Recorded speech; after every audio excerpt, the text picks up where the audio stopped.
Napakagandang diving flashlight.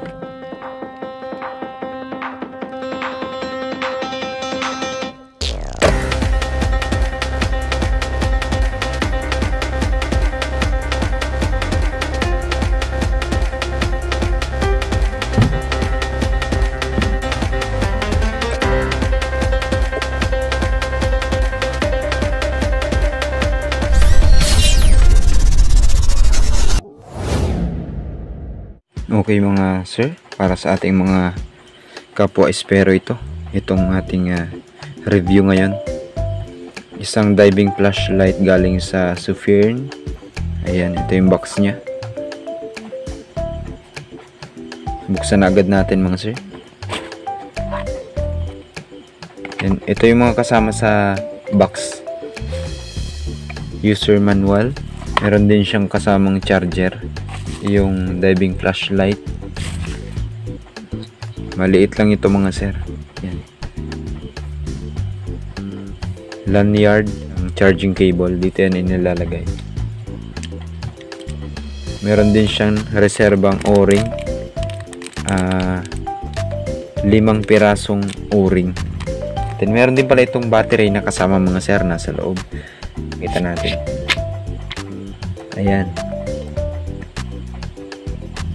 Ayan mga sir, ito na yung SD09 ng Sufirn. Bale, dalawang klase yung SD09 nila. Merong large at merong small. Ito pala yung small na version ng SD09 nila. Ito pala mga sir ay merong auto lock function na kapag hindi mo siya ginamit ng 3 minutes, mag-auto lock siya para hindi masayang yung battery. Ito na yung pinakang switch nya. Press lang natin yan ng 0.5 seconds.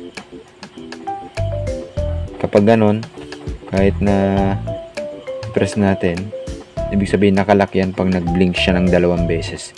Pero pag siya ay pinindot natin ng 2 sunod, ayan, mag-o-open siya. Ibig sabihin na unlock na yan. Meron itong 4 na modes mga sir. Yan. Simulan natin sa low. Yan yung low nya. 500 lumens na tumatagal ng 9 na oras. Tapos 140 meters yung kanyang layo pag sinukat natin yung beam distance nya. Pag naman sa medium, yung next nya, ayan, ibig sabihin 1200 lumens ito at tumatagal ito ng 4.75 hours yung runtime nya. Tapos 235 meters yung beam distance nya. Yung next naman, ayan, yung pinakang high mode nya na 3400 lumens. Napakalakas nito mga sir.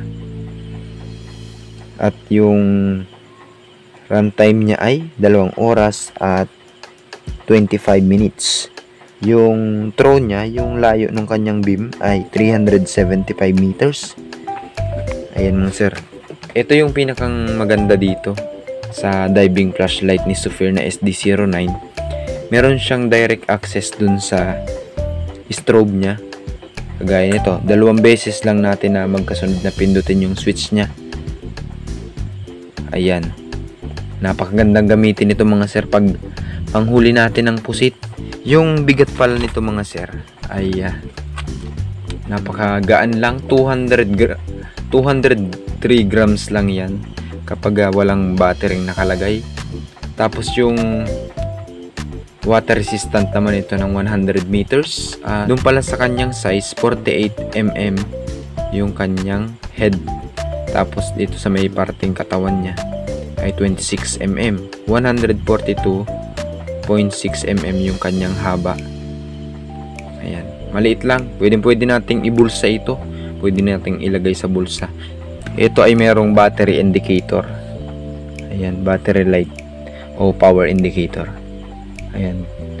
Kapag yan ay ganyan, kulay green, ibig sabihin yan ay 75 to 100%. Kapag nag-blink na yung green na yan, yung power ng kanyang battery ay nasa 50 to 75% na lang. Kapag naman siya ay nag-red, ibig sabihin siya ay 25% to 50%. At saka pag nag-flashing red naman, ibig sabihin ay nasa critical power na siya. Mas mababa na sa 25% yung kanyang power. Sa operation ito mga sir, napakadali lang. Low, medium, high. Ayan. Strobe, dalawang click. 1, 2. Yan. Ito yung ibang specifications mga sir. Ayan. Napakagandang diving flashlight, kaya susubukan na natin ito sa ating pagsisid. Ayan, gagamitin natin ngayon ito sa ating pagsisid, itong SD09. Ito pusit mga sir. Ganito ka-effective yung kanyang blinker. Ayan, napaka-attracted yung mga pusit sa blinker mga sir.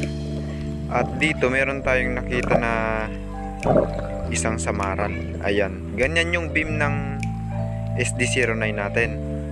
Concentrated siya sa gitna.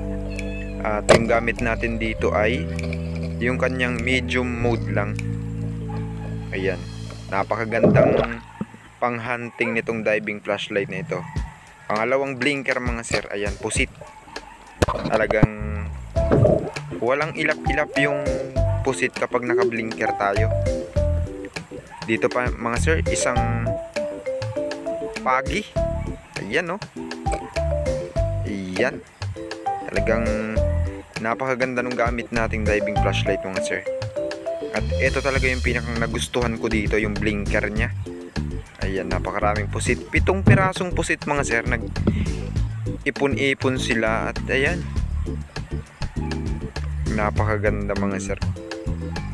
At lumapit pa sa atin yung isang piraso na yun. Ayan, nakita na natin mga sir at nalaman natin kung hanggang saan aabot itong diving flashlight, kung gaano ito tatagal at kung gaano yung performance niya, kung maganda ba o hindi.